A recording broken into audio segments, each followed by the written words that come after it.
Alex Golesh is the new head coach at Auburn, and the university is willing to put the financial backing behind him and the program to get to success.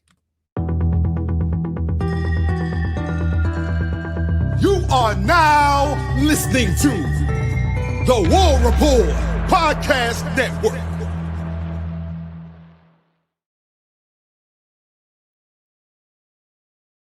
Yes, the up-tempo gang. What is up to the Auburn family? Another Sunday morning live show. Y'all know the deal. I am your host, Dustin McShaw-Smith, right here with my guy, Nick Frazier from the Water Cooler Talk podcast. Now, Nick, last week, we came on here. We started with a little Iron Ball recap, and then out of left field, our guy Alex Golesh comes through and is named the new Auburn coach. And boy, that was an all-time episode right there, man. A lot of fun. But now we are here a week later. Alex Golesh has had a whole week on the plains as Auburn's head coach. Had a national signing day that he had to, wrap it up. I think he did a solid job, all things considered. And, we're starting to get some reports, and we're starting to hear some things about the money that the school is willing to put behind Alex Golesh, the financial support they're willing to provide. I think that Hugh Freeze did an interview with one David Pollack, where I also think he said some things. I'm not going to touch on all of it, but there's a part of what he said that I think is relevant to today's episode, where he said, I was given all the support I needed. So I think the conclusion that we can reach here today is Auburn's willing to spend big, man. It's just all up to Alex Golesh if he's actually the guy or not. Also, there's some names that are hitting the portal. Some more names that we're kind of hearing rumors of that might hit the portal. And we're hearing kind of some things as to why those guys may be hitting the portal, Nick. Like, hey, your high school ranking from 2 years ago doesn't hold any water here with this new staff, man. So we have a lot to talk about today. I'm really, really fired up to get into it. Late night last night, we watched the Auburn basketball team get their ass kicked over in Arizona. And I'm like, I agree with Stephen Pearl 100% where he said we probably had no business traveling back out here for this game after being back out here last week for the Las Vegas Players Era Tour. I 100% agree with him. I've never really understood what Auburn was doing on the basketball side of things with this non-conference schedule. But here we are, wide awake on a Sunday morning, ready to talk about some Auburn football. You guys get in here, smash that thumbs up button, sub to the channel if you're over there on Spotify, Apple, wherever you get your audio, man. You know the deal. I need a 5-star review. I need you to follow us over there. I need you to turn on your automatic downloads over there. Nick, the YouTube numbers are jumping off the charts. That's what I'm talking about. The audio numbers are just kind of staying the same. So love the growth over here, but there's a whole audience over there that we need to tap into as well. And you guys can help us by just going over there and turn on those automatic downloads real quick. It kind of helps out the algorithm and all that. But enough of the talk, bud. Let's get into it. This is something that I know that you discussed on a show later on in the week over at the Water Cooler Talk podcast. I watched it. I thought you guys had a great discussion. So I wanted to get in here and talk about it with you today. Let's just kind of lay the background here. Nathan King put out a report Thursday or Friday, late in the week. Nathan King over at 247. Shout out to Nathan King. Puts out a report saying basically Auburn's got willing to spend about $30 million a year on a roster. Not a $30 million 5-year plan, Nick. No, sir. $30 million right now and in the future on the roster. And so I saw that. And then again, that was about 24 hours off of Hugh Freeze's interview. And if you didn't see it, Hugh Freeze sat down with David Pollack, and he was asked the evil booster question, because there's always this narrative. Every time Auburn loses a football game, somebody gets in my comments and said, that damn Yellowwood did it. And I tell you whose fault it was. And Hugh said, nah, man, listen, everything I ever needed, everything I ever wanted, they provided it for me. They were great. They were always open. They were always up front. And if I needed it, I got it. Yep. And so I think that when you look at that, and I think that when you look at this report from Nathan King coming out about what Auburn is prepared and willing to do for Coach Alex Golesh, man, am I wrong here, Nick, in thinking that and saying that there were some people behind the scenes at Auburn, maybe not even behind the scenes, on the forefront. Some of them got their damn business slapped on the 25-yard line, that they're saying, hey, it's time to win, and we're willing to do whatever it takes to win. Are you kind of getting that same sense? Yes, man. Yes. And I feel it that is exactly what it feels like. You can't be in the situation that you were just in 3 years from now. You know, you can't be in a situation where you're looking for a coach 3 years from now. And a lot of people can say, well, was it? There are a lot of questions. There's a lot of things around why Auburn's doing this now. I think the biggest question is the fact that the offense wasn't doing what the offense was supposed to do. You know, is what it was. And you see that in the way that the staff has been, assembled so far. You basically went out and got an offensive minded head coach who's going to be an offensive coordinator, and you still kept the defensive coordinator because the defense was doing well. But I guess what Auburn is saying is what it sounds like to me. It sounds like Auburn is saying, we will not be in this situation if we are in 3 to 4 years because we did not do everything we can to put this coach in the best position. Meaning, we're going to give him as much as we possibly need to, or we're going to give him on par or more than what the programs that are winning consistently. We're going to give him that so that if this does not work, it can't fall back on us to say that it was because of us and we were meddling. That's what it feels like to me when I read that article. And let me preface my comments by saying I don't think that's going to happen, because the more that I hear, the more that I watch anything Alex Golesh, the more that I read about Alex Golesh, the more that I hear about his story, about how he was a young coach at Ohio State on the staff, how he went and helped build a football program, I believe at a smaller college or a high school and things and stuff of that nature, how he did that. Like everywhere he's been in a situation where he has had to build something. He's had to build something from nothing almost in order for that program to work. Every time I read stuff about him, I just feel as if you just give him that rocket fuel that he needs, if you just give him that financial backing that he needs, which according to that article, $30 million a year is what they plan on giving him to be successful. I don't see why we don't have our guy for the next 10, 15 years if he decides he wants to be here for that long. But and I just look at it and I just say, people are just saying we will not be the reason why he does not succeed, because we're going to give him the financial backing that other programs that are winning has, and we're gonna do it here at Auburn. And I'm gonna just say this: I think he's gonna pay back 10 times fold. I believe it will be. I really do believe that, man, because I think you got the right guy for the job. He's process oriented, detailed oriented, and he talks about it all the time. So I'm excited to see what this does with that mindset, with the rocket fuel of money attached to it. I'm excited to see what it does. Yeah, I mean, I look at, and I see some people in the comments talking about, GM turnover, Kenyatta Watson accepting a bit of a promotion to go back to his alma mater at Boston College, and Will Redmond no longer being a part of the program. Look, I think both of those guys did a fantastic job. I cannot say enough about Kenyatta Watson. There were some guys that are on campus that would not be on campus if it wasn't for him. So he did a fantastic job. But that doesn't mean that the next guys are coming in, are bad. It doesn't mean that they don't know how to do a good job. And one thing that I will say when we talk about this funding, this is $30 million, and Auburn being willing to spend the resources that it costs to win. I mean, you look at one of the big things that LSU pitched to Lane Kiffin was going to give you $30 million a year for the roster. And that's a big name, so it makes big news, and rightfully so. I'm not knocking it. But Auburn's over here saying, we got $30 million too. Yep. We got cool. We could pump that into a roster too. So I think it does a couple of things. And one thing I want to say here is Alex Golesh is at South Florida. He was aggressive in attacking NIL and understanding what it was going to take to win at that level. And South Florida has a pretty solid NIL compared to those other group of 5 teams. Yeah. But it wasn't, so it was there, but it wasn't. You see what I'm saying? Like he had to get everybody together at South Florida. And I've talked to a couple of people, and I plan on having them on at some point here in the offseason that covered the USF at Tampa. And they've said that one of the main things that they've complimented him with is I asked, like, well, I've kind of just been asking around. Somebody's got to get that covered him. Give me some pros, give me some cons. In terms of NIL, they've all said, man, he gets it. Yep. He understands it.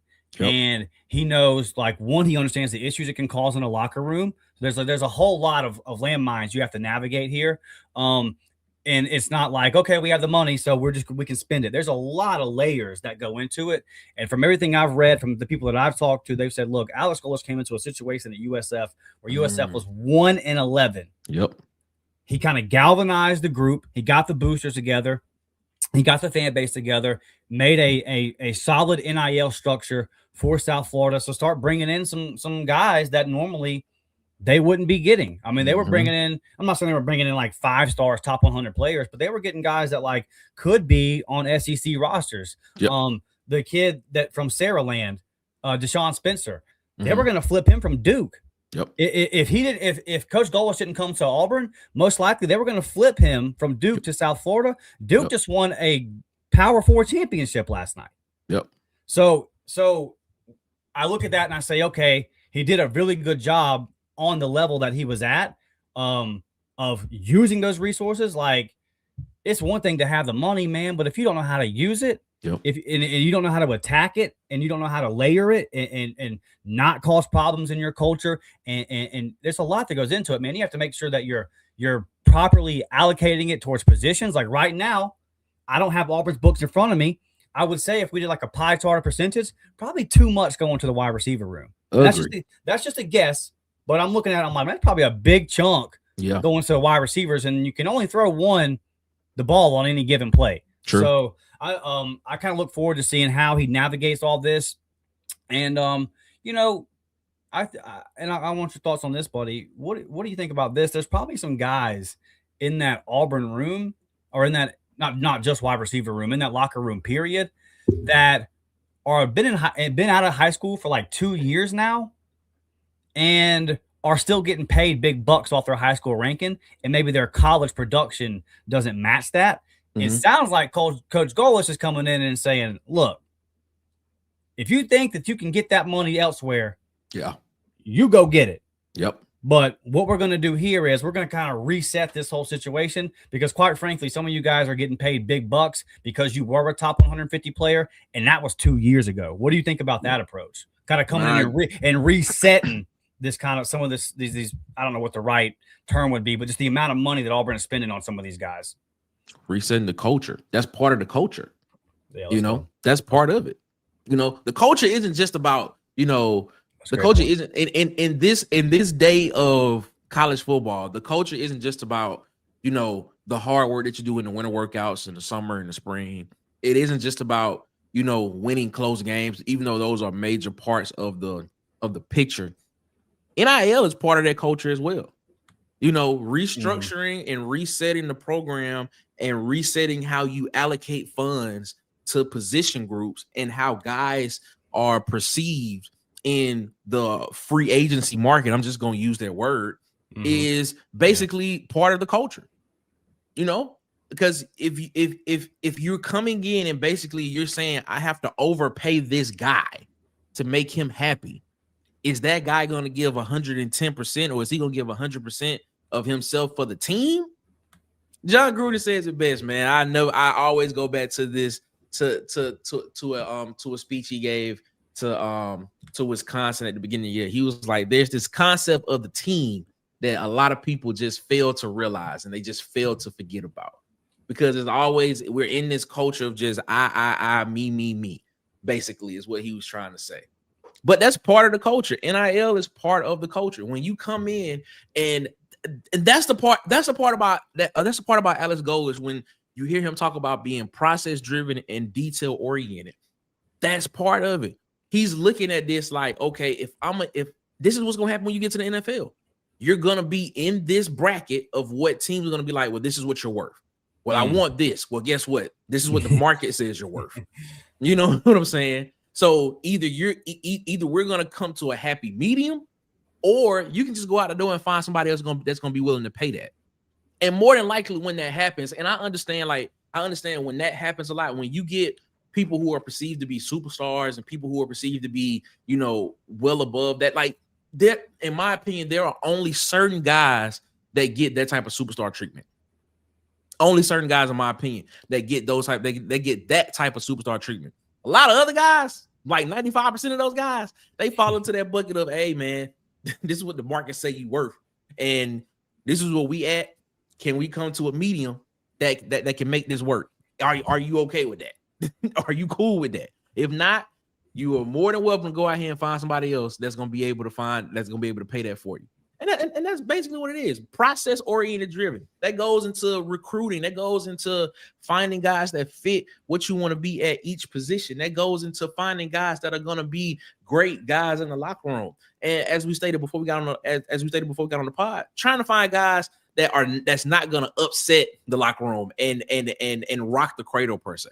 So yeah, I mean, that's part of it. That's part of the culture. If he does that, and he has the process part of getting guys ready on the field to play every week and getting them ready, during the offseason and changing the mindset of not just trying to be close, but actually win. If you do that, you got a recipe for success at Auburn, because you can do it. You can win. I just kind of thought about this as you were a lot of great points there. I definitely want to touch on the culture thing for sure.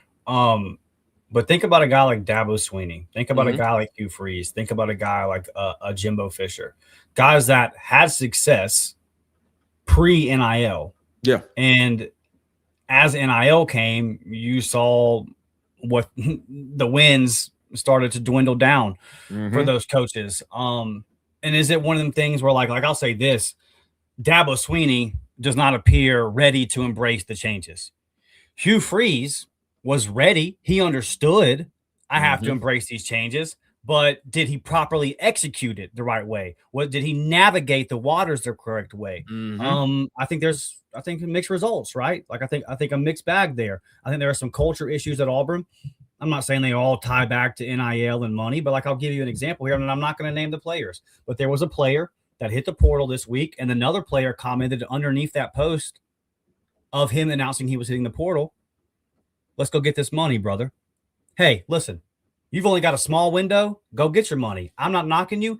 And if you were a player that came to Auburn, particularly on offense, you got screwed. You remember when Aiden Holloway said, like, I was sold a dream by Bruce Pearl? And we were all like, nah, bro, you had every chance. You didn't make shots. Like, that was your fault. Kids on offense, for real, got sold a dream by the previous staff, and I'm not mad at them. The point I'm making is, yeah, bro, go get your money. But Auburn needs to be in a position of, we're going to go get these wins. Yeah.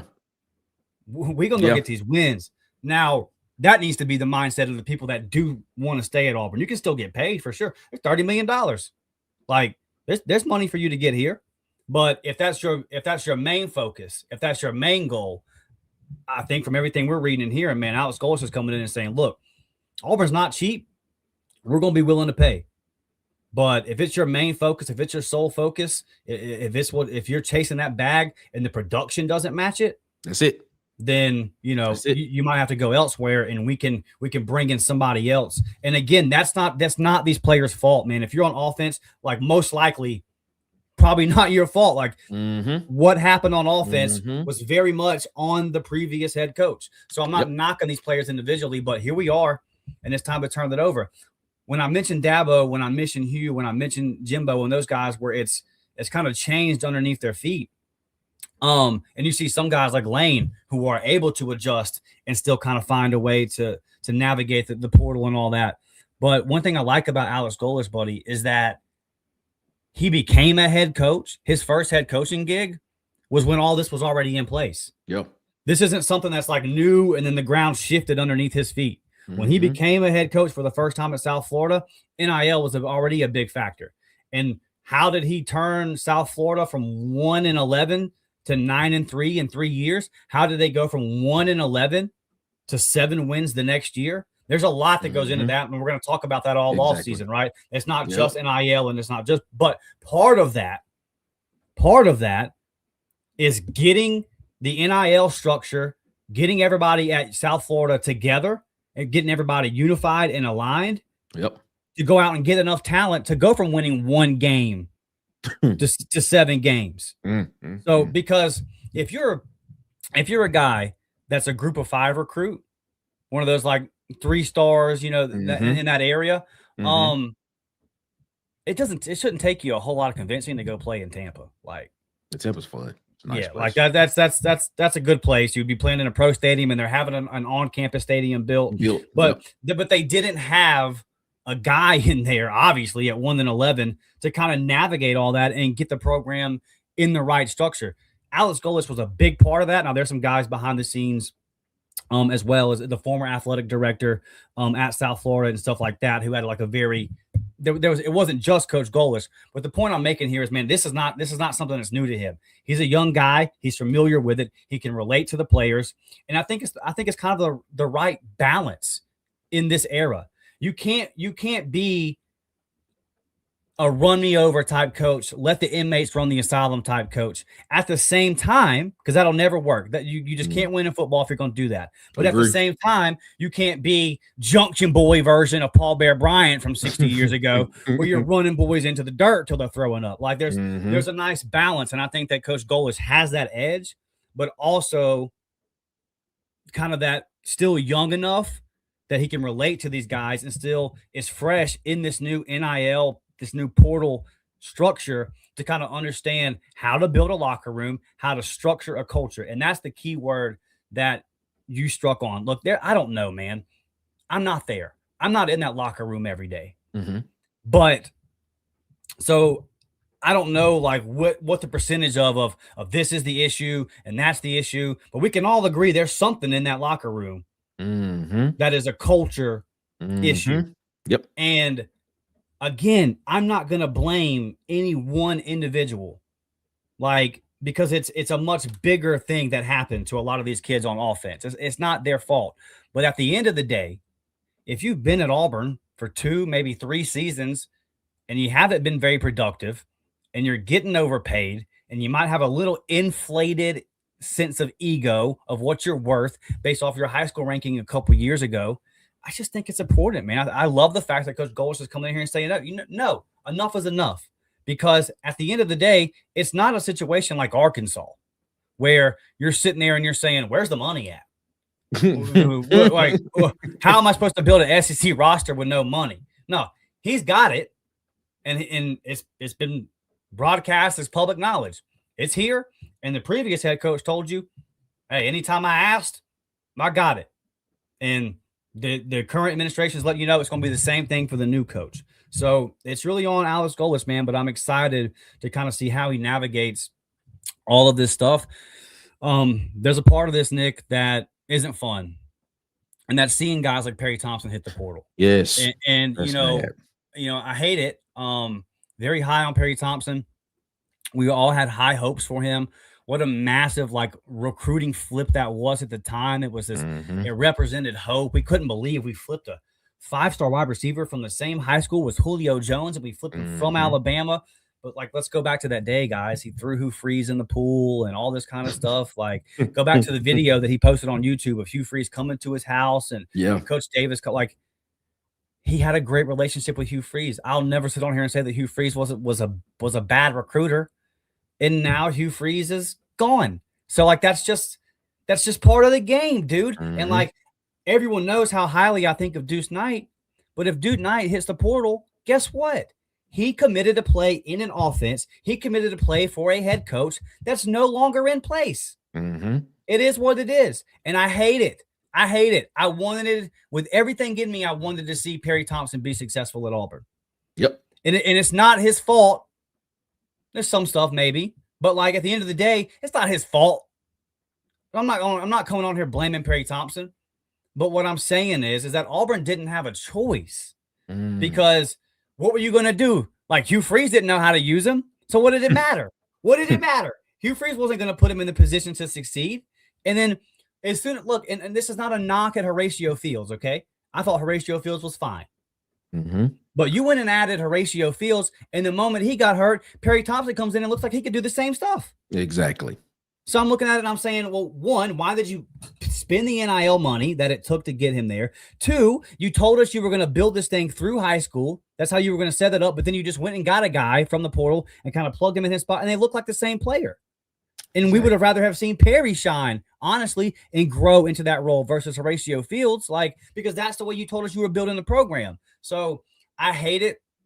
Again, and I'm going to keep saying it because I don't want anybody to think I'm blaming the players. It's not their fault. But what happens here is it's just time to hit the reset button on some of this. And what is Perry Thompson's production in college at the end of the day? There's not a whole lot there. And I'm going to put that on Hugh Freeze, okay? I'm going to put that on Hugh Freeze. But he's got 2 years left of eligibility, and he can probably go get a bigger paycheck somewhere. Somebody's probably going to pay him based off of that potential, and that's fine. Go do your thing, Perry. But from an Auburn standpoint, it's you never wanted to lose Perry Thompson. The dream was for Perry Thompson to succeed and develop at Auburn. Again, not his fault 100% that didn't happen. But ultimately, man, I'm not going to sit here and freak out because, one, the production is easily replaceable. And two, it's probably the best move for Perry Thompson. It's probably the best move for Auburn. It just is what it is, man. These guys committed to play for a scheme. They committed to play for a coach who was good at building relationships. So when that relationship is removed, it's up in the air. And guess what? I don't have direct inside knowledge of this, but I've just a speculation here, Nick. I bet that when Perry Thompson would go into Hugh Freeze and have a sit down, it probably would go a little bit different than what his sit down with Alex Golesh went. I'm pretty sure. You know what I mean? Pretty sure it was different. So it probably was hey, bud, cool. Your high school ranking from 3 years ago, that's fantastic. But this is the offense that we're going to run now. And so, man, at the end of the day, all these guys are super talented. Hugh Freeze brought in a ton of talented guys. They didn't develop. They weren't put in the right position to succeed. It is what it is. And I'll finish off with this, and I want to get your thoughts on this. It's not that a guy like Perry Thompson, or let's say Malcolm Simmons or Deuce leaves. I'm not saying that they are a problem in the locker room. Okay. But is it a positive for Auburn in your opinion? Just if you get some guys out and bring some new in, from a culture standpoint, and should we trust Alex Golesh to maybe look at the locker room and say, some of these guys, they might need to go in order to get but what did he say in the opening press conference? I got to find out who wants to be here. Yep. I think, what if he's having these meetings and he's saying, you know what, these guys don't want to be here and I need to move forward, regardless of how talented they are. Yeah, you go back to the video, the first video that was put out of him speaking to the team first. The thing that he said was, when you as a team or when you as players decide that you want this, it's going to happen. And you say that he's confident in saying that because I'm gonna keep saying it. He is a process-driven, detail-oriented type of person. So basically, he says we can't control the outcome, but we can control how we prepare for it. You know what I'm saying? If we prepare correctly every single week for it, we are more than likely 9.5 times out of 10 going to get the result that we need because we're prepared for it. We know we can see every scenario that's potentially coming down the pipe of what could happen. So yeah, to that point, yeah, he said it early on. That was one of the first things he said. He said, and even in the introductory press conference, he was like, programs that are led by coaches normally have an expiration date. And I'm paraphrasing here. This is not a true quote, but he was saying programs that are ran by coaches have an expiration date, but player-led programs continue because when you can get guys in the program that buy into what the structure, what the mission, what the vision is, the process of the program, it just passes to the next guy. It just passes to the next guy. There was a story that Nick Saban said on the Pivot podcast that that actually goes great with what that is. So he basically said the change in Alabama's program when it happened was getting Julio Jones into the program, is what he said. He said Julio Jones was in the program. He came in, changed the wide receiving core for us because they didn't have a lot of really athletic guys in the program. Julio comes in. Julio's top receiver in the class, out of Foley, and all type of stuff like that. Julio comes in, does what Julio's do, goes to the NFL. He's back at Alabama. He hasn't played at Alabama in 10 years at this point in time. He's back at Alabama just on the sideline watching the young receivers and everybody practice. And apparently this young receiver drops a pass from one of the quarterbacks because the quarterback didn't throw the ball right. He gets the ball, kicks it to the quarterback, and picks it up after he kicks it and throws it at the quarterback and started yelling at the quarterback for him to throw the ball correctly. Julio jumps in and said, Hey, what you doing, man? We don't do that here at Bama. That is the type of environment you want. Dude ain't played in 10 years. Right. But he's still up here saying, man, there's a standard that we hold that we still need to continue to have because that's Alabama. That's what Auburn needs. You need players like that. As they gone 20 years, the standard is still what it is. You come back to practice, you looking at like, hey man, what you doing? That ain't what we do. And this dude ain't even played in a long time. That's what you need. When it's player driven, it just passes on to the next generation of stars. And that's how you have longevity, and that's how you have dynasties. That's how dynasties start.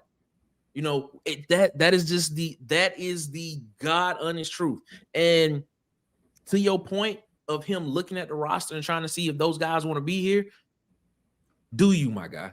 We literally just saw Kurt Signetti come in year one of at Indiana, make it to a college football playoff, in year two win the Big Ten, and now is about to be the number one team in the playoffs, and potentially have the best team in the country after what we saw last night, especially a really good defense.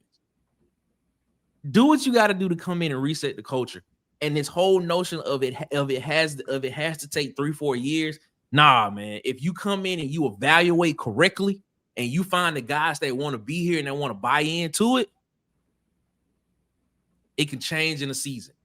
It can. That's all I'm saying. Just give that man time to go in and find the guys that want to be here. And to the point is, if it's some of the people that you feel like are your favorite players at Auburn and they don't want to be here, man, we love you, my guy. Yeah, we really do, bro. We wanted you to be successful here at Auburn. But if you feel as if it's not going to work for you here, open up that spot for somebody that want to be here. They may not be a 5-star. They may not be a highly rated 4-star. But that guy going to come in and he going to work. And when he work, I'd rather have that guy working and doing what he needs to do to have that program, to continue to have that thing passed down and have that thing happen, than to have a guy in here that's trying to be self-centered and all about me. I'm just saying, man, let this cook, man, because I just have a really good feeling about this guy, Alex Golesh, because we haven't had a guy like him in the head coach position, I don't know, ever, or in a long time. That's process oriented, that's detail driven, and that's about the team. That's it. Yeah. No, I mean, the more and more research we've done, we've had kind of a week to do research and digest everything. My optimism continues to grow, and that's objective optimism. Like, I think everybody knows I'm not going to come on here and just pump sunshine for the sake of pumping it. There's a lot of stuff there that I really do like. I think you're making a lot of great points, Nick. You're cooking today, my guy. Let's get to a break here, and then we will get to you guys' comments because you're stacking up over there in the chat. There's so many good points being made in the chat, man. I can't get to all you guys, but I do love you. I do appreciate y'all. 175 watching right now live it's rainy right here. It's been raining all week, Nick. It's been raining all week. Yeah. I'm over it. 45 degrees. It's cold outside. It's 45 degrees and nothing but rain. Just dreary. It's no fun, man. It's been a week since I've seen the sunshine. Let's get to this break, and then we'll get to some of you guys' comments. Get to sign up for these memberships today, man. $3.99 a month will get you to that JV squad. $5.99 a month will get you to that varsity squad. Just dropped 2 film breakdowns yesterday on 2 new wide receiver commitments to Auburn's class. We got more coming on throughout the week, so remember, stay locked in. Now's the time, guys. There's a lot of stuff going on. You're going to have a lot of roster turnover. You're going to have a lot of stuff coming out about the staff. And hopefully these Alex Golesh and the boys are building for a nice 2027 high school class. You can never get too early of a start on all of that. So if the 3 to 4 episodes that I'm pumping out every week is just not enough and you need 7, 8, 9, go ahead, man. Sign up for these memberships today. It's a great way to support the show. Just about every day I get on X, people are saying, hey, man, love the show. You love the fact that you're growing. How can I help support? This is how to do it. Sign up for these membership today, or, live chat's bumping right now. If you got a comment that you really want us to read out, go ahead, man, drop a super chat in there. But at the end of the day, the biggest thing you can do is just watch the video, like the channel, and sub. We appreciate all of you. But if you are able to help out, go ahead and do that. Also, it's been a couple of weeks since I've been able to get content up on the War Report Gaming channel. Obviously, we've had a busy week covering Auburn here, started a new job, and I had to get some new equipment. A couple of things I had that were required for the gaming content went out. Had to go to Best Buy, buy some new stuff. We'll be back up and moving this week, man. So get over to the War Report Gaming channel today. Subscribe over there as well. But let's get to some of these comments. I thank you all for your continued support. And you already know the deal. Nate, we got to be at like 40, right? 40 subs or something until we're at 1,000 over there at Water Cooler Talk. Oh, let me check real quick. We gotta be close. I haven't checked. I'm sure there's enough people in this chat that aren't subbed that we can make this happen. 16 people away from 1,000 subscribers. There's 16 people in here. Go over there, sub to the Water Cooler Talk. Just so y'all see, this is the back end of YouTube studio. Just so y'all see. Let's get the fellas over there to 1,000. My guy Rodney tapping in from what I'm sure is a rainy Bruton, Alabama as well. You're right up the road from me here with a 1999 super chat. What's up to my guy Rodney? Always supporting the show, sharing that out on social media, dropping the super chats. I cannot thank you enough, my guy. Daryl says, whoever wants to leave, let them leave. It's about Auburn, not about one or two players. Yeah, buddy, I agree with you 100%, Daryl. And this is something that I said before we knew who the next head coach was going to be. And that is simply, these guys only have 4 or 5 years max eligibility. So at the end of the day, getting the right head coach for the next 10 years is much more important than keeping a guy for 1 or 2 more years. Look, you build the winning culture and everything else will fall into place. Mm-hmm. Big Gene says Kenyatta and Will being let go is going to hurt really bad for AAU. Look, both those guys did a great job. Okay. I'm not saying that they did it. Let's see if it hurts. And let's see how bad it hurts. If the new guys are getting $30 million to work with every year, I think they'll still be okay. I think they'll still be doing a good job. And look, Auburn was able to bring talent in, and this is a credit to Kenyatta. This is a credit to Will Redmond. But Auburn's been able to bring in talent over the past 3-4 years without any proof of concept. What happens if Alex Golesh puts proof of concept on the field and they have the money? So let's wait to see just how bad it's actually going to hurt. But I do feel you. Those guys, they were great, and I'm sure they're going to be great wherever they go. My guy Andy tapping in from Gaston like he usually does. What's up, my guy? Shout out to everybody over there in Gaston, Alabama. Lindsay says, good morning, fam. On time to catch the live. Yeah, wake up early Sunday morning. You know how we do. Patrick, we got to get it in before the NFL. I got to get it in before the NFL, guys. Warsaw was a good GM. Wouldn't worry about that. Yeah, they were good, but so were the new guys. Yeah, for sure. I mean, I like, Warsaw, the new guy coming in with Alex Golesh. He was with him at Tennessee, doing a lot of the same kind of stuff. So I think he understands the SEC landscape. And again, they took over a situation NIL wise, like the structure of it that was just awful at South Florida. And they built that up very, very quickly. So I'm excited to see what they're going to do coming into a situation where they already have structure, where everything is already aligned. Like, I think they'll be able to cook up something. And listen, if the scheme and the system and all that is okay, Auburn just needs to get top 15 classes every year and then hit your needs out the portal. Like, you don't have to, it doesn't have to be top 5, or it'd be great. I love that. Mm-hmm. But I mean, if Auburn, say Coach Alex Golesh averages the 12th to 13th recruiting class every year, but if the scheme is legit, and if he can actually, if he knows what he's doing on Saturday when the ball is kicked off, then you'll be okay, because you just saw what happened with a top 7 class with a guy that had no idea what he was doing. It didn't matter. So it's like, football's complicated, man. It's complicated. There's a lot of different things that have to fall into place. So, but yeah, we'll see how Warsaw and those guys do. I think that they've done a good job so far. Let's see if they can handle it at this level. But I'm encouraged by the fact that they've already kind of seen this over there at Tennessee. Corey says, don't be upset with people hitting the portal. If you think there's greener pastures elsewhere or you don't want to be a team player, bye. Good luck to you in your future endeavors. For sure.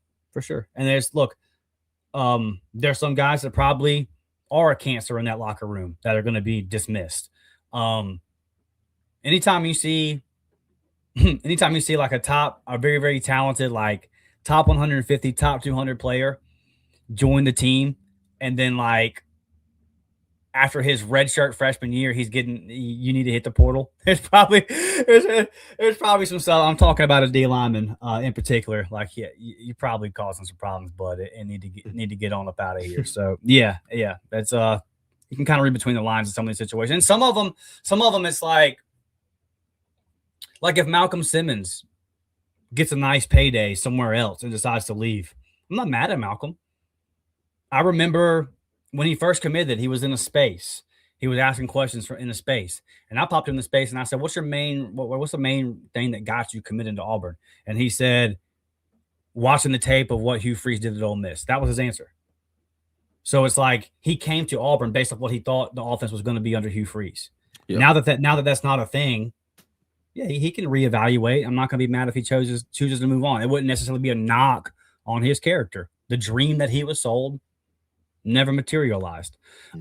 Chris says people can be confident without dropping F-bombs. However, he used it when it mattered and woke people up. Yeah, I mean, if you're one of those guys that like just goes around cussing all the time, then it might not have like a whole lot of emphasis. I mean, I'm kind of a potty mouth person off camera. So, but I think it's a nice change. Listen, man, anybody that's played organized football, you know what it is. It's bound to happen. There just has I've played for coaches that don't want to cuss in sports, and I've played for coaches that don't mind letting it fly. Mm-hmm. There's definitely a time for both. I think there's there needs to be like a nice balance. You don't want to be the guy that's just yelling at your team for no reason all the time, but also, man, like having a no cussing policy, that's not. I don't know. That just seems a little out there to me. Yeah, there's a little bit of dog, but not that like you have to cuss to be a dog. It's not nothing like that. But there are just times, man, where someone just needs to look you in your eye, particularly in the sport of football, where you either hit or get hit, and say, get your shit together. Mm-hmm. And sometimes that just needs to be said.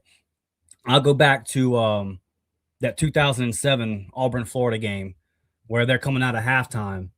And their sideline reporter, maybe it was Holly Rowe, I don't remember though, but the sideline reporter said, guys, I wanted to interview Coach Tuberville, but all I could hear as I walked to the Auburn locker room at halftime was them screaming at the boys, in the locker room. And I just figured I might just let Tuberville, he seemed a little heated. I don't need to interview him. I heard everything he had to say to the team outside the locker room. And then that Auburn team, that defense, he's calling out the defense in particular. That defense came out in the second half and shut down Urban Meyer's. Like sometimes, bro, it's just there's a certain like football. Let's all acknowledge football is insane.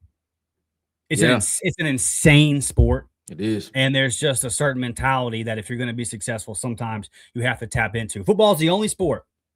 It's the only walk of life where a bunch of men can be sitting in a room. And if another man that's in charge stands up in front of those men and starts punching a whiteboard and screaming at him, no one looks at him like he's crazy. Everyone's like, "Oh, we better get it together." if that happened at your job, you'd be like, "What in the world is this dude's problem?" Like, read the room, man. It's a very wild. It's simulated warfare. Look at the history of why it started. It's a little psychotic. And so you need to be a little psychotic is what I'm saying here. Dustin and Nick, what time frame does Golesh get? I'm gonna get back to this. This is gonna be our second segment here. Fantastic question.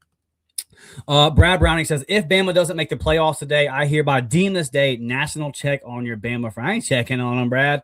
All I'm gonna say is Alabama does not deserve to be in the playoffs. That's all I'm gonna say. Yeah, this could be something that we talk about for a long time. I'll say this. If I was a Bama fan, I'd be saying, what's the point in the conference championship game? I'm just saying.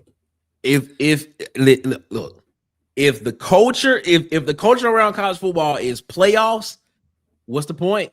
Yeah, that's what. Yeah, I don't like people hear what they want to hear, because I said this one time and somebody got upset with me about, what do you mean conference championships matter? They supposed to matter. I never said they didn't. But if you're looking at the landscape of college football, it's all about getting into the playoffs. Bowl games don't matter anymore. People don't care about bowl games. It's about getting in the playoffs. If that's the case, why are we playing conference championship games? Yeah, I mean, it did nothing but hurt them. It did nothing but hurt BYU yesterday. Exactly. And you can say like, well, if they win it, sure, but like the risk versus reward there, I don't know, man. I don't know. There's a lot that needs to be worked out in college football. There's gonna be some tough questions that need to be asked moving forward. Mm-hmm. But yeah, I mean, listen, Brad, we're not gonna cry for him. We're not gonna cry for him. Now, not one tear. Not one tear. Now, I am just loading up all of my Bama trash talk until we beat them. Now, whenever that happens, it might be 2035. Whenever it happens, just know there's gonna be a lot come out. It's been a lot. Yeah, I'm definitely camping out outside the Dollar General because that's where they tend to. That's where they tend to meet up. I will definitely be posted up outside the DG. And looking for him on that day. But I'm a scoreboard guy. I gotta wait. You know they be at DG, Nick. Goodness gracious, well, they got clearance. They got a clearance sale this weekend. You spend $20, you get $5 off. So man, they getting his shoes and they're loading up for the winter. I better roll Dollar General, man. No, there's not. I'm just saying, if you walk in there, you might see a house tooth. That's all I'm saying, bro. You might see a lady with 4 teeth in her head that just so happened to see you wearing your Auburn gear, and she's roll tide. Like it happens. It happens. 50% of the roll tides I catch them in Dollar General or Walmart. I mean, that's what it is. If we did, if we broke it down, that's usually where I get my roll tides at the DG. Ooh, what is funny, man? That's hilarious. That's hilarious. I ain't go. Hey, slide on to the Family Dollar, bro. Slide on to the Family, or head up to Target. They can't even afford to get in over there. Brown says, I'm getting tired of getting excited about what things could be. I need to start seeing it before getting excited anymore. Brad, you're going to be all right, Nick. Dollar General. You go to the Dollar General, you're going to be outside. I'm going to post up. You know how everybody does the tables now? They go to college campuses and they put up the table and say, prove me wrong, argue with me, That's what I'm gonna do. I'm gonna put a table outside the Dollar General. I'm gonna have a toilet paper roll on each side of my table. I'm gonna say Bama sucks ass. Prove me wrong. Ooh, what is? But listen, somebody said Big Lots in the chat. Oh, is Big Lots still a thing? Yeah, they might be at the Big Lots. Where's the blue light special, bro? Where's the special lap, bro? And that's what I'd be, Brad. I was expecting somebody. Brad, I'm with you, buddy. That's a good one, man. That's a good one. That's a good one. I'm sorry. I just had to get that out. That's funny. It's gonna be a while, but I'll be out there. Somebody said Piggly Wiggly, bro. Stop it. Stop it, man. Not Piggly Wiggly. Not Piggly Wiggly. Bro, that Piggly Wiggly deli though. I don't know about your local Piggly Wiggly. My Piggly Wiggly got the gas, dude. That local deli. But yeah, they'll be in there too, for sure. Oh boy. You know what's funny about that? If you watch Fine Bone, what's the dude from Red Bay? I don't know. It's the dude from Red Bay. And that's why I laughed when he said that, because the dude from Red Bay was like, hey, make sure y'all go to y'all Piggly Wiggly. Y'all local Piggly Wiggly. And he's an Alabama fan. He's legitimately an Alabama fan. It's something from Red Bay. And he always talk about going to Piggly Wiggly. And it's hilarious, bro. Oh man. Wow. That's funny. Man, that's my laugh for the day right there, man. God, dog. Tim says Nick's headband is white. He comes in peace. Yeah. Nick's listen, man, it's a new day on the plains. We all feel revived, rejuvenated. There's new hope. Maybe Nick's sending a message with the headband there. Yeah. And Brett says, it's not a group of me's, it's one we. This is the thing, man. Like, at the end of the day, this is the reason why football is my favorite sport. So much has to go right. So many guys have to be tapped in. So many guys have to do their job the correct way for the play to work. That's why it's the best sport in the world to me. And yeah, you can have all the talent in the world. If you're not together as a unit, it just doesn't matter, man. Brett says, who's who? Who's your daddy? Take that, suck eyes. Yeah, I think everybody just, like, I'll be honest with y'all, my hate for Ohio State is solely based off of their success. Like, I'm just a hater because they win all the time. That's what it is. Like, they win. I feel you on that. I feel you on that one. I remember it was a while ago, and I have to hop in the time machine, but I do remember Mike Shula days at Bama. I do remember them. I do remember him going to sit down at a chair at his press conference, missing the chair and hitting his head on the desk, and the microphone like falling off, and people be like, "Oh my God, Bama's just a mess." Yes. I remember those days. It's been a while. I do not remember any of that from Ohio State. They have just been winning 12 games a year since I've been alive. It is wild. Teresa says, I was thinking going to a bowl would be good too for practice purposes. However, Golesh said he has every minute to the next 6 months planned out. Going to a bowl would maybe set that back. Great point. And, we talked about this a little bit. And I said on last week's show, and I said that I'd be okay with Auburn accepting the bowl at 5-7 because of the Oklahoma game and the Georgia game and the officiating in those games.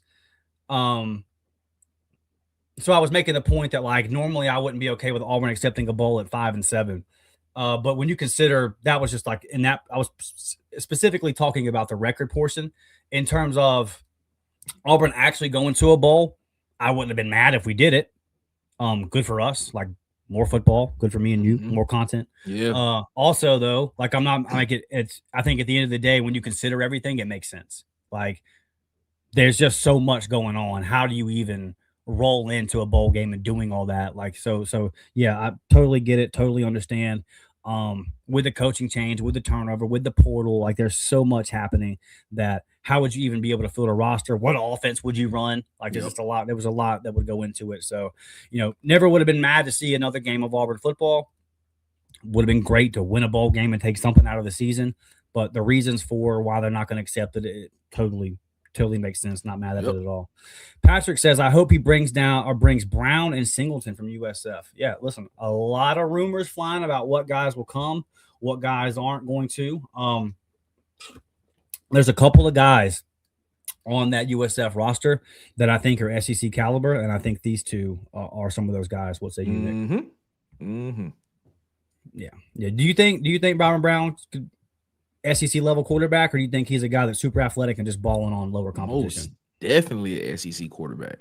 Okay. And here's the thing: it might be an unpopular opinion. If he does transfer into that quarterback room, he's probably the best quarterback in that room at that point in time. Right. You know what I'm saying? I'm just being objective about it. I mean, this is a guy that threw for 3,000 yards, rushed for 800 yards 2 seasons ago. He was on track to do it last year, but had an injury in the 4th game, and then came back from that injury this year, threw for 3,100 yards and 1,000 yards rushing. I'm just saying, I don't care what level of football you at. That's amazing. That's amazing. So, and let's just be real. Cam Newton didn't even do that in his Heisman year. I think he was 500 yards short of 3,000 passing yards, and he had 1,400 rushing. Yeah, but 30 people. Yeah, but let's come on, man. That's amazing. That is amazing. Yeah, I think it'll work for sure. Eric, and then we'll have all discussions later about quarterback and how that falls out. Make no mistake about that. So definitely in the near future, we're going to be having conversations about that QB room. Yep. Eric says, I'm a little disappointed that Auburn has declined to accept a bowl, but I understand why they did it. Yeah, for sure. I think your disappointment is valid, but you make a good point there, man. Like, we get it. It makes sense. Everybody would have loved to have seen more Auburn football, but we totally understand. Brett says, y'all don't get upset. Yeah, for sure, Brett. And again, a lot of conversations are going to be had about that quarterback room in the coming weeks. 162 watching, only 32 likes, says my guy Rodney. Smash that like button. Absolutely. Let's get those thumbs up buttons up, baby. Richard is in here, as he always is. Longtime supporter of the show. Been a member for a while, my guy. Saying War Damn Eagle, up tempo. Big Jink, says Sammy was asking for AU to do better with their former players being able to come back to do what Nick said Julio did for Bama. Yeah, this is yeah, you always I saw this a lot at LSU about Brian Kelly not welcoming former players back and all this kind of stuff. Yeah, so definitely the guys that have been successful. I think Auburn's done a pretty good job. I always kind of see some guys down there on the sidelines and all that kind of stuff. But yeah, you just got to make sure that the guys that have been successful at your program before, and I'm sure that's a fine line if you're the head coach, right? Like, you don't need outsiders coming in every day, talking to the team and all that kind of stuff. But also you do want those guys to feel like they're a part of the program and everything. So I think for the most part, Auburn's done a pretty solid job of that. Let's see here. A couple more of these. Rodney, I've already got your 1999 super chat. Everybody, man, be like Rodney. Yes. Be like Rodney, you know? Shout out to Black Magic. Yes, man. Slugged Up Durkin, love the username. Says Dustin is one of the hardest working people in this business. Thank you, buddy. It is hard work, but we're pumping it out. So I appreciate you guys tuning it in. And I wouldn't be working so hard if there wasn't 200 of you guys in the chat making this happen. So I can't do it without y'all for sure. Big thank you to y'all. Big thank you to Dave for coming on here every Sunday morning and making it happen. Dustin and Nick, you guys are cooking this morning, says Big Zing. We're trying to, buddy. We're trying to. What's so funny, all this discussion about Piggly Wiggly. I ran up to the Piggly Wiggly before we got started here. I got a breakfast in there. I got a Piggly Wiggly breakfast in there I'm waiting to dive into. I told my girlfriend, you can take the morning off from the cooking. Tiger Eye, yeah, she appreciated that. And I brought her a coffee. I think I'm up today. I think I'm up today, boys. I think I'm up. Tiger Eye says Golesh might be our Signetti. I hope so, man. That'd be great. That'd be fantastic. I would love. Woo! Quick turnaround like that. Just, I mean, look at the similarities, man. Process oriented driven coaches, man, always end up winning in the end. That's all I'm gonna say. Yeah. Organization, structure. These things matter. Tyler Brush says Milton Piggly Wiggly Deli on 87. Outstanding. I paid $5 to say this. Great $5 spent. Listen, it is.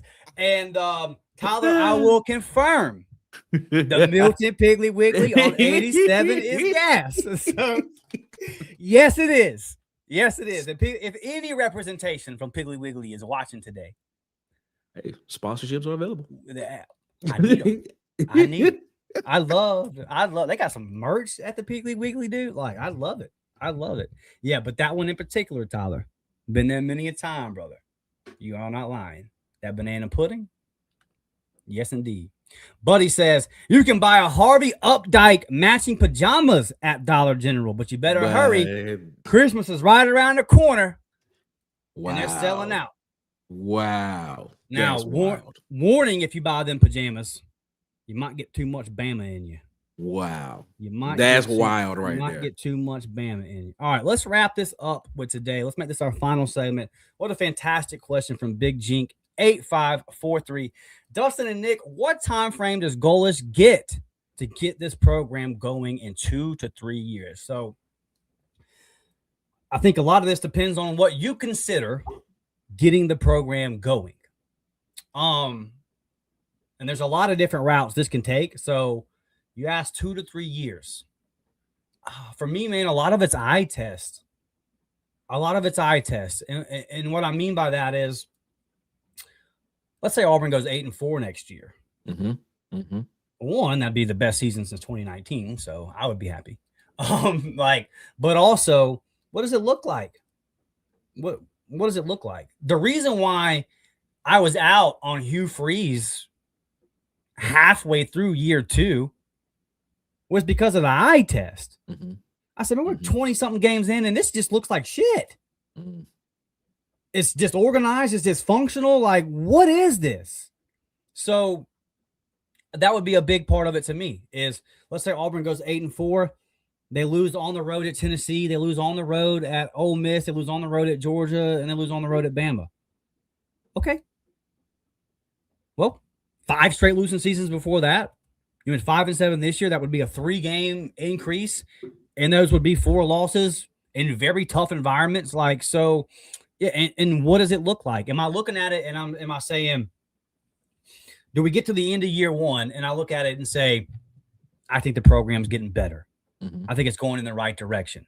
Because at the end of year 1 under Hugh Freeze, what I said was this team's getting more talented. Yep. I didn't say the program's getting better. Yep. I didn't feel like the program was improving. I felt like more talent was coming in, but I still had tons of questions about whether that talent was going to be implemented properly. And ultimately, we got our answer. But for me, this is one of the things where it's like, there's not black and white. It's got to be this. There's a lot of gray. Winning football games, man. And I would say, like, after year 3, I would like for it to just be established. Every year takes on a life of its own. So, and progress isn't always linear.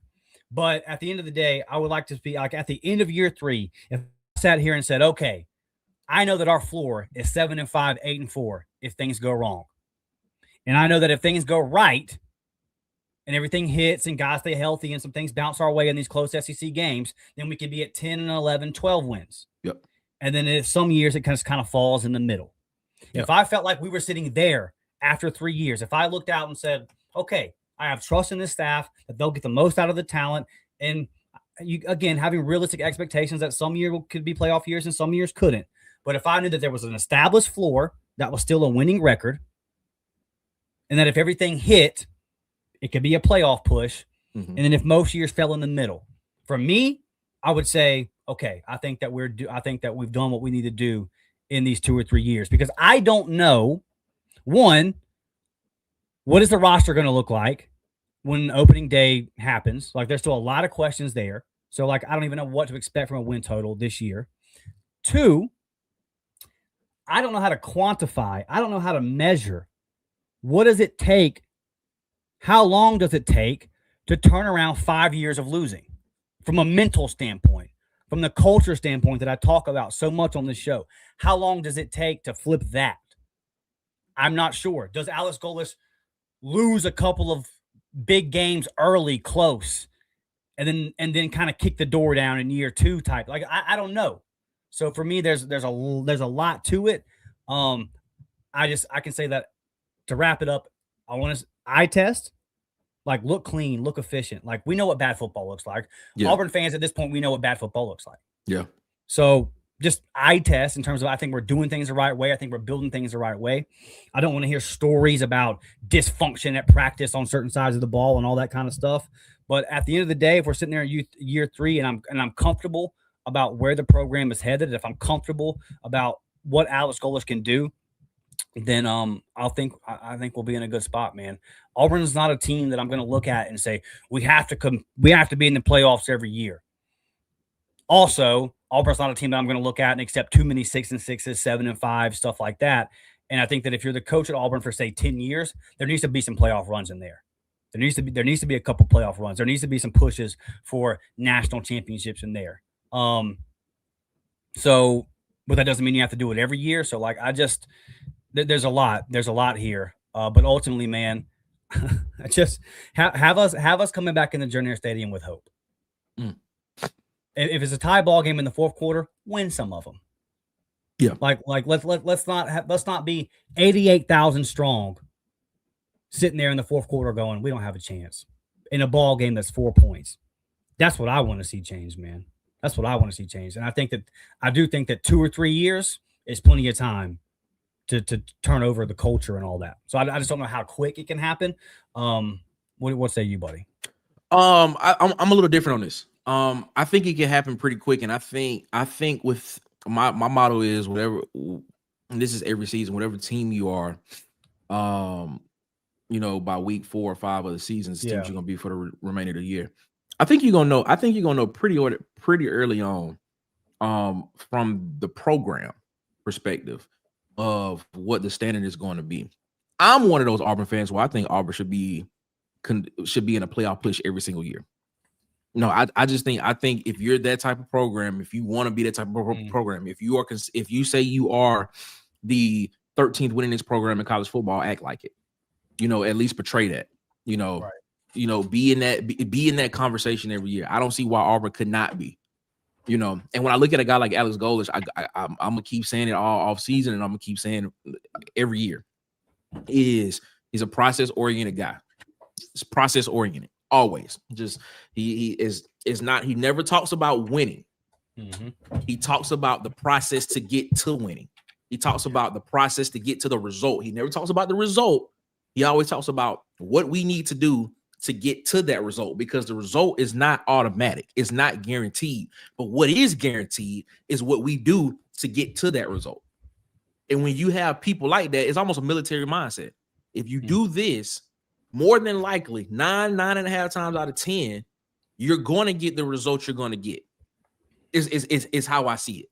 So if you can come in and first off, you get the guys in the program, like we talked about earlier, you get those guys in the program that believe in the process and believe in what you're doing, and you embed that mindset into them, I think it could change next year. I'm not sitting here saying Auburn could be a playoff team, but I don't think it's irrational for us to say that they couldn't be, especially if the roster doesn't turn over as much as a lot of people think it will. And then if you're bringing in some guys that already understand the system and understand the culture that you want to build, and you bring in guys at those key positions on the offensive side of the ball, if you're having that and you have that, I don't think it's irrational to have the conversation of saying, could Auburn be a playoff team next year?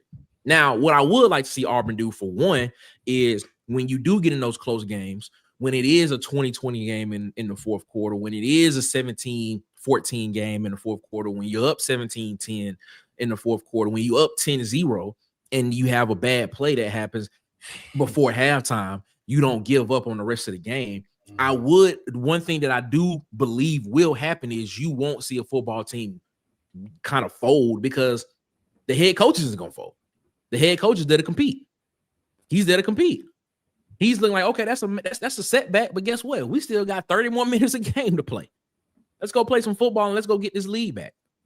So my thing is, I look at it and I say, I don't think it's irrational to say that Auburn could be in it next year.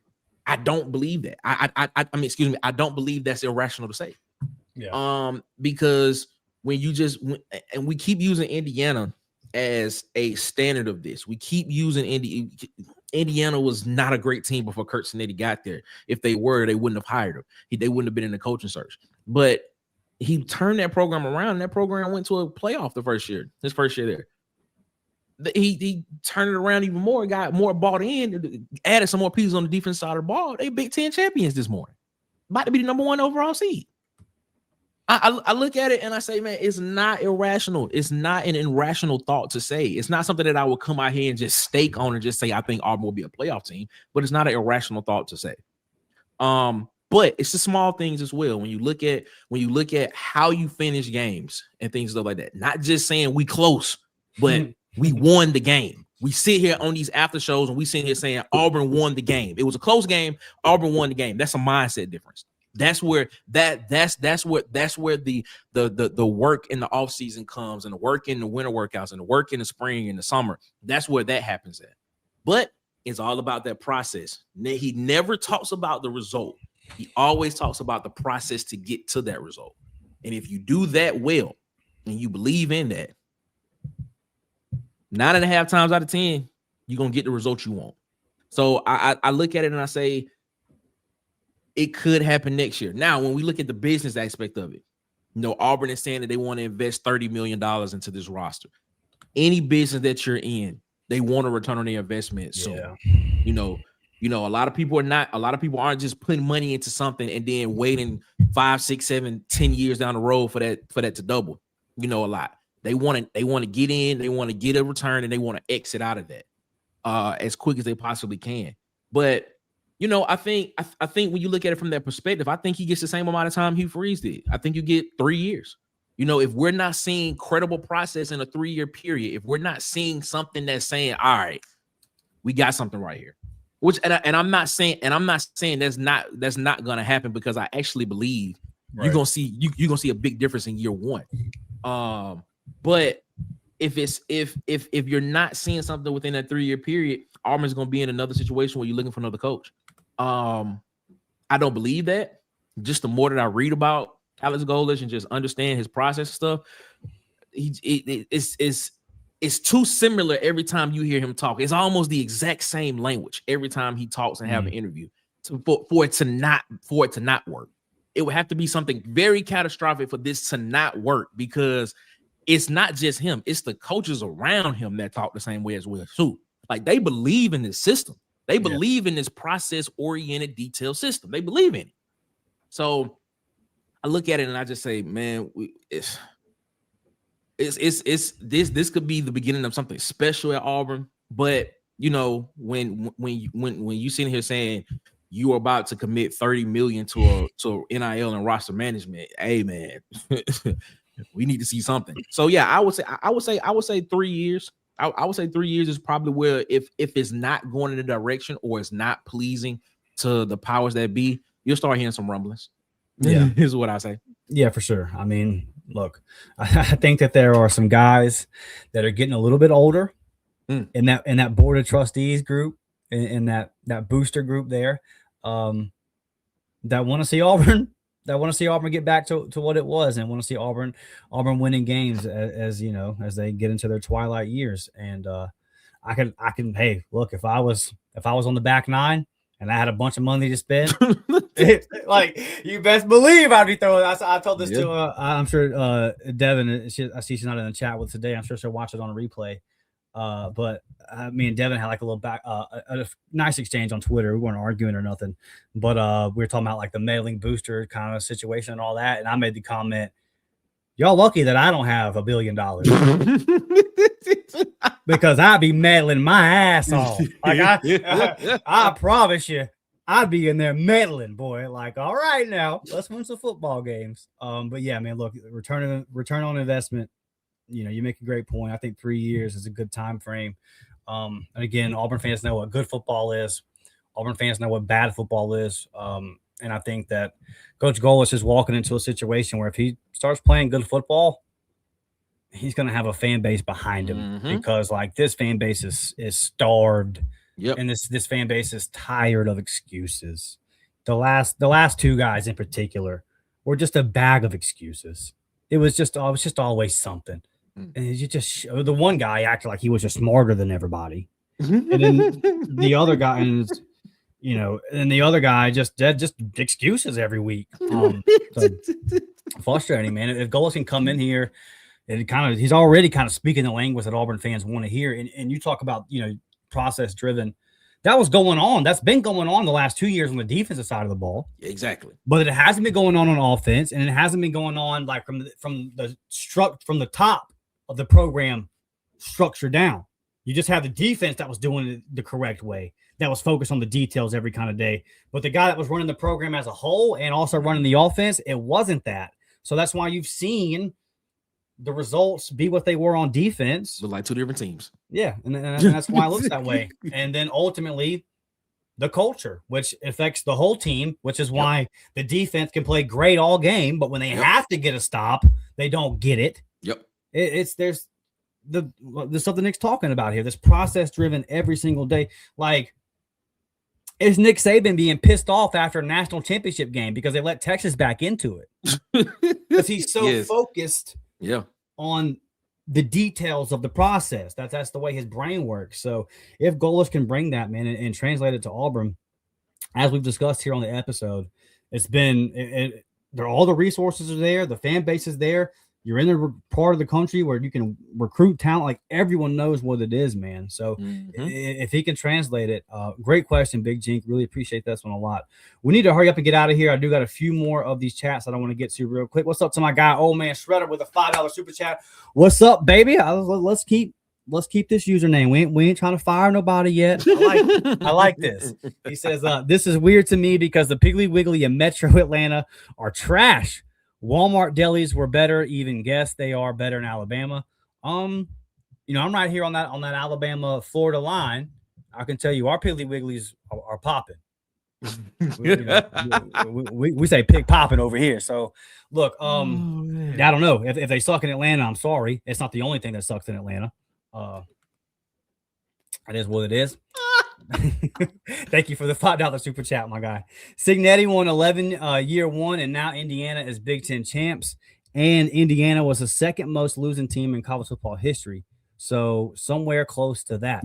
Yeah, look, I think like from a mindset standpoint, Marshall, yeah, for sure. Like, that I think Signetti, the only way that Indiana gets to the point they're at right now is with Signetti's mindset. I don't think that they get to where they're at with a guy that's ho-hum and all shucks. Well, we just gonna try. We're so close. We can't get the ball to bounce our way. Like that. They needed a dog and they got him. In terms of Auburn replicating Indiana's success in the time frame that they have, the schedules that Indiana and Auburn play are vastly different. Auburn has probably played a more difficult schedule in 1 month this season than Signetti has played. Signetti has played in 2 years at Indiana. So I don't expect, I can't say I expect him to come out, Goish to come in and win 11 games and the SEC champion right out there, because Auburn and Indiana are almost playing two different sports in terms of schedule.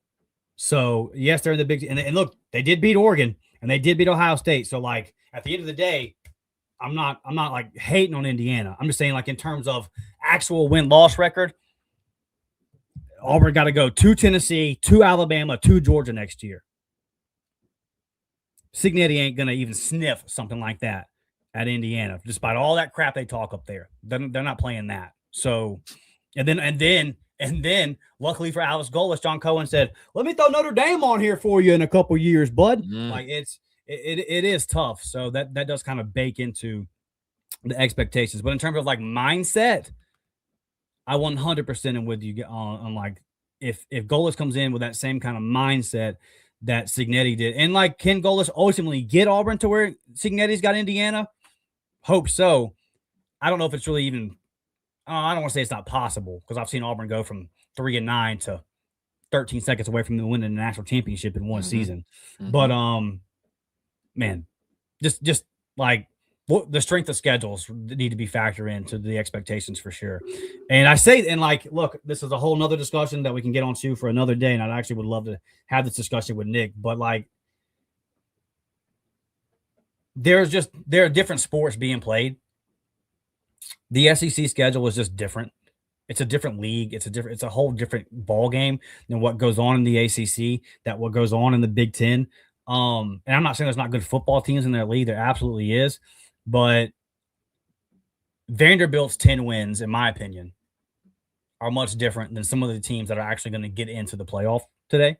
So, again, I know that can kind of go down like a whole different road. But I just this strength of schedule stuff within the committee, it has to be worked out.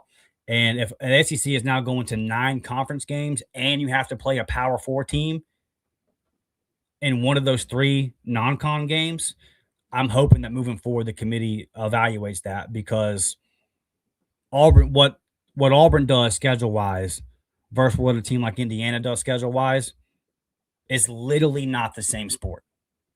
So that's kind of my take on all that. And again, that could be a whole nother. We could go an hour on that. I have a very, very, very, very strong opinion about that. Like, if y'all have not seen, let's talk. We'll definitely touch on that later. Let's make that episode. We've had drop down arguments. We'll talk about this. Trust me. Hey, it is what it is, though. But it's what it is. What it is. Yeah. Well, we'll definitely we got a long off season ahead of us for sure. Yeah, we do. And look, and these playoff rankings are going to cause chaos today. I can't wait for it. Teresa says 8-4 with the next schedule with next year's schedule would be really good. Agree. Yeah. I agree.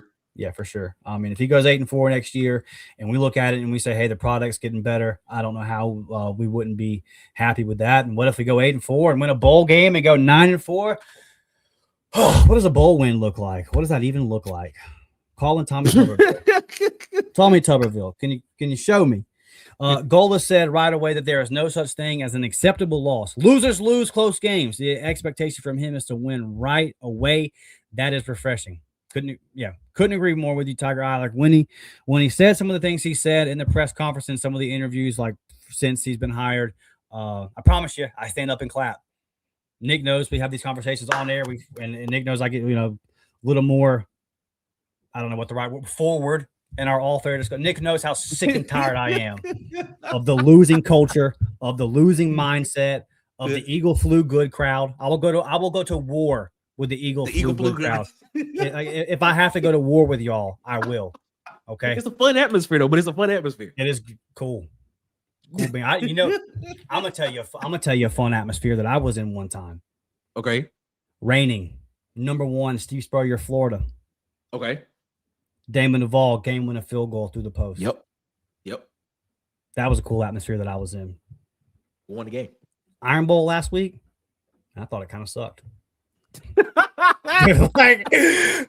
Because as I'm walking to my car, guess what I hear? Whitetail buck deer munching on clover. Red-tail hog. Oh, Tad. Sick of it. Oh, man. Can't do it anymore. Oh, man. Over it. Hilarious. Yeah. Hilarious. In our stadium. 3 times in a row in our stadium. Enough's enough. Alex Golesh, save us. P-Pass says Citrus Bowl or bust next year. I think a Citrus Bowl, man. You know what's nice. so funny? Yeah, it's nice. I remember, dude, when remember when the date of your bowl game represented what kind of season you had? Yeah, if you were like December 31st, you were like, that's okay, it. Okay, Yeah. pretty solid, Yeah. pretty solid. If you got to January 1st, First, dude, it was over. It was over with. Capital One Bowl, let's Yeah. go. Capital One Bowl. What else was it? The Gaylord Music City Bowl. Yeah. Auburn went to the Sugar Bowl that time. I was like, man, wow. I remember those days, man. The Outback Bowl was a New Year's Day bowl too. Yes. Man. That bowl, Gene Chiswick first year where we beat Northwestern 4 times in the Outback Bowl. Yep. Yeah, good stuff, man. One of my favorite, just low key seasons. One of my favorite bowl games was the 11-2 year where we beat Nebraska in the Cotton Bowl. I remember that. I would crawl across broken glass. I remember that. You go 11-2 right now and win a Cotton Bowl. Goodness gracious, Kenny Irons running the ball all over the place, man. What are you telling? Brett says, Dustin, I watch old AU games just to see us win. Yeah, man. You already know the outcome. You just watch it, just be like, he's like, hey, listen, at least we get a W in this game. Yeah, I know it's coming. That's it. You gotta hurt my heart. At least I get it. Coming. I get it, Brett, for sure. It's tough out here, man. It's tough out here. Rodney says y'all are cracking me up today. Yeah, man. Good vibes, good vibes. Good show with my guy Nick as always. All right, that's gonna wrap it up, man. So listen, y'all know the deal. Thumbs up button, sub to the channel. Follow me on X at DMcShaw28. Follow Nick at the Water Cooler Talk Podcast. And hey, subscribe to the Up-Tempo Podcast today. We are knocking on the door of 3,000 subs. Our goal before January 1st is to get there. We're on track to do it. So, go ahead and listen.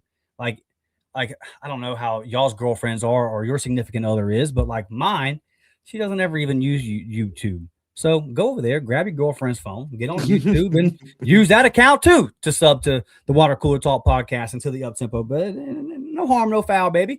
So go ahead, man. You guys are the absolute best. This has been a blast, Nick, as always. Tell everybody where they can find you, what's going on this week over there at the Coolest Pod. Yeah, man. Water Cooler Talk Sports on YouTube, man. Come on over there, subscribe. Like I said, we are on our way to 1,000 subs before the end of 2025. I was just looking at the back end right there, just so y'all can see.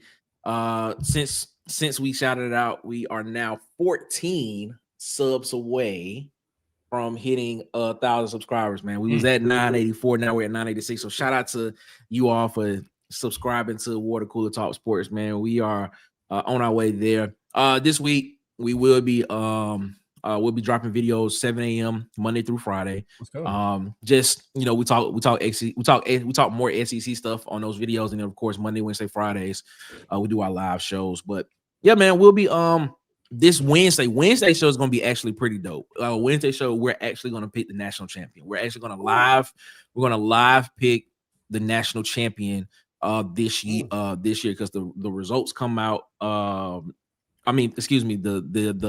The rankings come out today, and so we're actually going to do our own Water Cooler Talk CFP championship, and we're going to discuss each game as they are and basically live pick to see who will end up being the national champion. That's going to be a Wednesday show.